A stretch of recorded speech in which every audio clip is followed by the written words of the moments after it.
Hi, good afternoon to all my viewers. This is Shivani Kapoor and आप देख रहे हैं Cricket Maiden. So in this video we are going to talk about the India versus New Zealand का match जो champions trophy में final match of the league stage है वो होने वाला है इंडिया और न्यूजीलैंड के बीच में। उसके मैच के बारे में हम बात करेंगे, उसका प्रीव्यू करेंगे, प्लेइंग 11 क्या हो सकती है, टॉस कैसा है, वेदर कैसा है, दोनों का मैचअप कैसा है, उन सब के बारे में हम बात करेंगे। लेकिन उससे पहले आप वीडियो को लाइक करेंगे, चैनल को सब्सक्राइब करेंगे एंड अगर आपके कोई कमेंट्स हैं तो आप वीडियो के एंड में लिख सकते हैं। तो भाई लास्ट गेम है लीग स्टेज की, सारा ग्रुप बी के मैचेस खत्म हो चुके हैं, ग्रुप ए के ऑब्वियसली ये आखिरी वाला मैच है and it's the match of the two most strongest sides in this tournament. तो मैं इजीली कह सकती हूँ कि इंडिया जो है वो काफी ज्यादा कंटेंडर है ये टूर्नामेंट जीतने का एंड न्यूजीलैंड उनको बहुत ज्यादा टक्कर देने वाला है। तो काफी लोग ये समझ रहे हैं कि फाइनल की ड्रेस रिहर्सल है, प्रैक्टिस मैच है, फाइनल जो चैंपियंस ट्रॉफी का होने वाला है। काफी लोगों की अजम्पशन है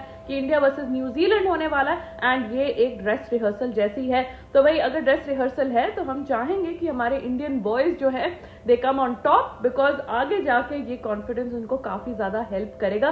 तो भाई ये मैच खेले जाने वाला है दुबई के इंटरनेशनल स्टेडियम में। इंडिया टाइम के हिसाब से 2:30 PM ये मैच शुरू हो जाएगा एंड हम आपके साथ मैच देखेंगे, एक प्री शो करेंगे टॉस के टाइम पे, फिर एक मिड इनिंग शो करेंगे एंड देन एक एंड में शो करेंगे। तो भाई पूरा टाइम हम आपके साथ जुड़े रहेंगे, कोई गड़बड़ नहीं होने देंगे एंड अगर कहीं इंडिया फॉल्टर भी करता है तो भाई हम खड़े हैं, बैट और हेलमेट पहन के खड़े हैं, हम कभी भी चले जाएंगे फील्ड में खेलने के लिए। एनीवे जोक्स अपार्ट, अगर हम इन दोनों साइड्स का हेड टू हेड देखें तो अभी तक ओडीआईज में इन दोनों के 118 मैचेस हो चुके हैं, जिसमें से 60 मैचेस जो है वो इंडिया जीती है, 50 मैचेस जो है वो न्यूजीलैंड जीती है, बाकी के 7-8 मैच उसमें नो रिजल्ट आया है। सो वही head to head India strong है but New Zealand is not too far behind, ज्यादा उनको कमजोर नहीं समझना है। इसके अलावा लास्ट मैच इन दोनों का अगर हम रिवाइंड करें तो इंडिया वर्सेस न्यूजीलैंड का सेमीफाइनल था जो ओडीआई वर्ल्ड कप में खेला गया था, जो इंडिया 70 रन से जीता था और वहां आइकॉनिक विराट कोहली का माइलस्टोन आया था, सचिन तेंदुलकर को उन्होंने ओवरटेक किया था ओडीआई सेंचुरीज के तरफ से। तो भाई that was a big match, Wankhede में ये खेला गया था। तो India won and went into the finals in the ODI World Cup. So anyway head to head भी हम बेटर है, लास्ट मैच में भी हमने बेटर परफॉर्म किया है, लेकिन ऑल इज नॉट हंकी डोरी फॉर इंडिया बिकॉज इंडिया जो है अभी टेस्ट सीरीज कुछ महीनों पहले टेस्ट सीरीज हारी है न्यूजीलैंड से, बहुत ही बुरी परफॉर्मेंस थी, होम सॉइल में हमारी कंडीशंस में हम मैच नहीं निकाल पाए। So it was very disappointing for the Indian cricket fans. हम लोगों ने, आप लोगों ने बहुत डिस्कशन किया, बहुत ट्राई किया, लेकिन इंडिया जो है वो न्यूजीलैंड से नहीं जीत पाया इन द टेस्ट सीरीज। तो भाई न्यूजीलैंड ये कॉन्फिडेंस के साथ जाएगा कि अभी 3-0 हमने इंडिया को व्हाइट वॉश किया है टेस्ट फॉर्म में, not in the ODI form. ODI form में इंडिया एक अलग सी टीम दिखती है but still they have a one up against India in recent times. तो भाई अगर हम की पॉइंट्स के बारे में बात करें इस मैच में तो both teams have been unbeaten. वैसे बीट करने वाला कोई था ही नहीं, पाकिस्तान था, बांग्लादेश था, दोनों ही ऐसे लग रहे थे कोई गली मोहल्ले के टीम्स आ गई हैं, खेलने के लिए आ गई हैं और कुछ प्रोफेशनलिज्म नाम की और कुछ कोई स्पार्क ही नहीं थी इन दोनों की टीम्स के क्रिकेट में। सो एनीवे मैं तो ये कह रही हूँ फिर भी बांग्लादेश में बेटर स्पार्क थी पाकिस्तान से। एक बंदे ने सेंचुरी लगाई है इंडिया के अगेंस्ट, दूसरा जाकर अली भी बहुत अच्छा खेला। तो Bangladesh still played better than Pakistan but अभी तक मेरे हिसाब से both these teams have been unchallenged in this tournament and India का मेन मैच जो है अभी न्यूजीलैंड के साथ है, फर्स्ट टफ मैच जो है वो न्यूजीलैंड के साथ है, वहां उनका असली मेडल जो है वो टेस्ट होगा। इसके अलावा कीवीज जो है बहुत गुड फॉर्म में दिख रहे हैं, सैटनर इनको लीड कर रहे हैं, टॉम लेथम बहुत ही अच्छे बैटिंग फॉर्म में है, सैटनर तो भाई कोई रन ही नहीं दे रहे हैं। एक मैच में ऐसा कुछ आई थिंक वो ट्राई सीरीज का मैच था, उनके फिगर्स थे 10 ओवर्स 20 रन, तो मतलब अपने पूरे कोटा ऑफ 10 ओवर्स में उन्होंने सिर्फ 20 रन दिए थे। पिछले मैच में जो है ब्रेसवेल के साथ, बांग्लादेश के साथ जो मैच था, ब्रेसवेल ने वहां 4 विकेट हॉल निकाला था।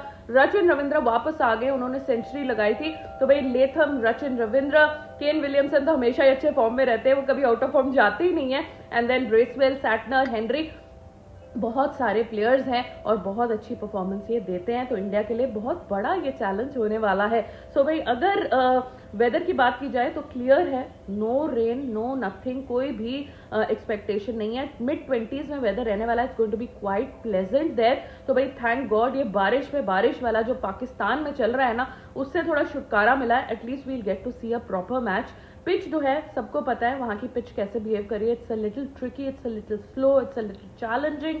केएल राहुल ने कल अपनी प्रेस कॉन्फ्रेंस में कहा है कि भाई जैसे ही आप न्यू बैटर आता है क्रीज पे, वहां सिंगल्स एंड डबल्स निकालना इस पिच में मुश्किल हो रहा है और आप बाउंड्रीज पे टोटली रिलाई नहीं कर सकते, बिकॉज ग्राउंड की एक तो डायमेंशंस बड़ी हैं, दूसरा ball is not coming so well on to the bat, तो जिस वजह से boundaries and sixes and fours मारना आसान नहीं हो रहा है एंड स्ट्राइक रोटेशन ही आते भी बहुत मुश्किल हो रही है बैटर्स को एडजस्ट करना जैसे ही न्यू बैटर आता है क्रीज पे।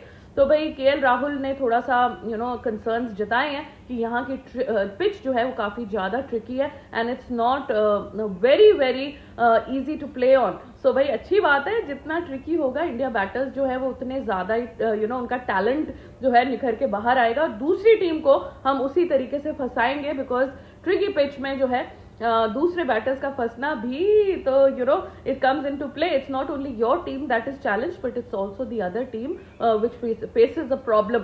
सो एनीवे पिच जैसे कि मैंने आपको बताया स्लो एंड ट्रिकी है, तो देखेंगे कल इंडियंस या न्यूजीलैंड वाले जो है वो कौन ज्यादा इसका एडवांटेज उठाता है। इसके अलावा जो है मैंने कुछ मैचअप्स बनाए हैं, तो भाई ये काफी इंटरेस्टिंग होने वाले हैं। रोहित वर्सेस हेनरी का मैचअप जो है इंटरेस्टिंग होने वाला है। इनफैक्ट विल ओरोर्क भी है, वो भी काफी चैलेंज देंगे क्योंकि रोहित को मूविंग बॉल जो स्पेशली अंदर की तरफ आती है उससे काफी ज्यादा प्रॉब्लम हो रही है एंड शॉर्ट पिच बॉल में वो थोड़े से लेट हो रहे हैं, बॉल ऊपर चढ़ रही है। तो भाई रोहित को पेसर अर्ली ऑन पेसर्स के अगेंस्ट थोड़ा सा केयरफुल रहना पड़ेगा एंड ये भी कहना पड़ेगा कि भाई रोहित जो है वो रोहित एंड अय्यर के बैट से टॉप 4 में अभी तक रन्स नहीं आए हैं और नीचे जो है विराट कोहली एंड शुभमन गिल उनकी तरफ से रन आ चुके हैं, तो वी विल एक्सपेक्ट कि रोहित शर्मा जो है इस मैच में थोड़े रन स्कोर करेंगे।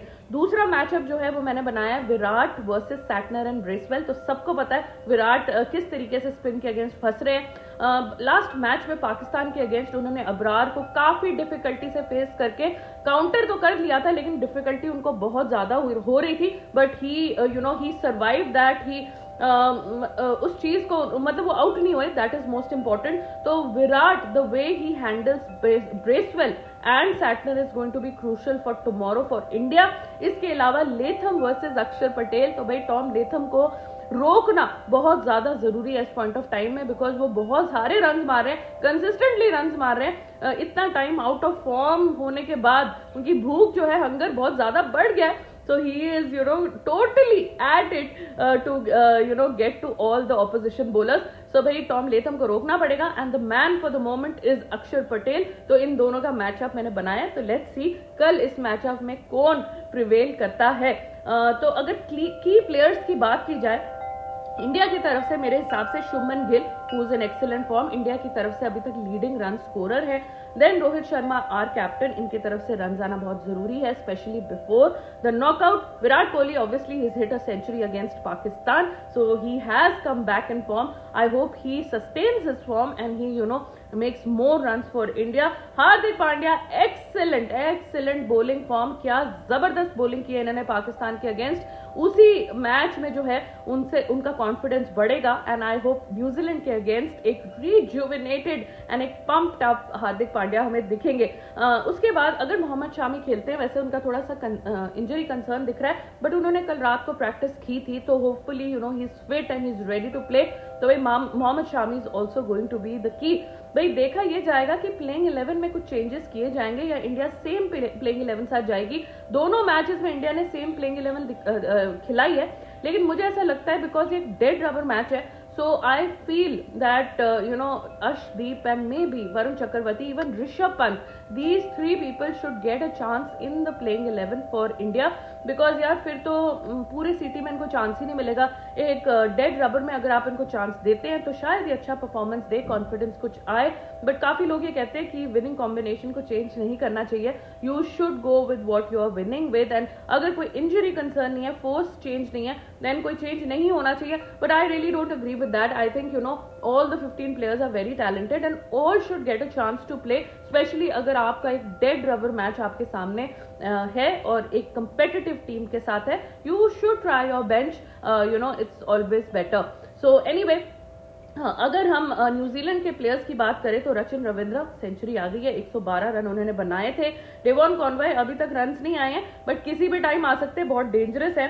टॉम लेथम बहुत सारे रन्स मार रहे हैं, he is very dangerous. Kane Williamson हमेशा इन फॉर्म रहते हैं, मैं तो बहुत ही कम मैं देखती हुई आउट ऑफ फॉर्म जाते हैं, जब ये इंजर्ड नहीं होते तो ये इन फॉर्म ही रहते हैं। And then obviously Mitchell Santner and Bracewell जो लास्ट टाइम परफॉर्मेंस दिए थे, ये इंडिया को बीच में मिडल ओवर्स में ये पकड़ सकते हैं। और मिडल ओवर्स की बात की जाए तो भाई सारे लोग कह रहे हैं कि strike rotation, last time Shubman Gill ने भी कहा था, अभी केएल राहुल ने भी कहा है कि strike rotation in the middle overs is very very important. End game जो है वहीं से बनेगी कि आप मिडिल ओवर्स में कितने रन बटोर सकते हैं, सिंगल्स में, डबल्स में, बाउंड्रीज में, किस तरीके से आप गेम को मैनेज करते हैं between over number 10 to over number 40, that is very very crucial. और वहां इन न्यूजीलैंड वालों के जो है ये स्पिनर्स आएंगे, चक्रा घुमाने आएंगे, ग्लेन फिलिप्स भी आ सकते हैं, सैटनर आएंगे एंड ब्रेसवेल आएंगे, तो ये लोग जो है ये इंडिया को मिडिल ऑर्डर को थोड़ा सा फंसा सकते हैं। इंडिया की तरफ से Shreyas Iyer also needs to deliver. वैसे रन उनके आ रहे हैं, ऐसा कुछ नहीं है, बट एक बड़ा स्कोर आएगा तो मजा आएगा। लास्ट टाइम श्रेयस अय्यर ने कमाल करी थी न्यूजीलैंड के अगेंस्ट, बहुत अच्छी बैटिंग करी थी। सो भाई इस टाइम भी हम उम्मीद करेंगे कि श्रेयस अय्यर अच्छी इनिंग्स खेलेंगे एंड अपनी टीम को और कंट्री को प्राउड करेंगे। तो भाई हम आपके साथ जुड़ेंगे इस मैच में, आप हमारे साथ देना and then we'll see whether India comes on top और New Zealand comes on top, because उसी हिसाब से जो है सेमीफाइनल्स का डिसाइड होगा कि ट्यूसडे को इंडिया के अगेंस्ट कौन सी टीम खेलेगी, अगर इंडिया फर्स्ट पोजीशन में आती है या सेकंड पोजीशन में आती है। So anyhow, that is it for this video. I hope you've already liked the video, subscribe to the channel and now अगर आपके कोई comments है तो आप नीचे लिख सकते हैं and we'll see you in the live session tonight, जहां हम playing 11 conditions and combinations जो है वो discuss करेंगे दोनों teams के। Thank you so much for watching. Take care and have a great day today.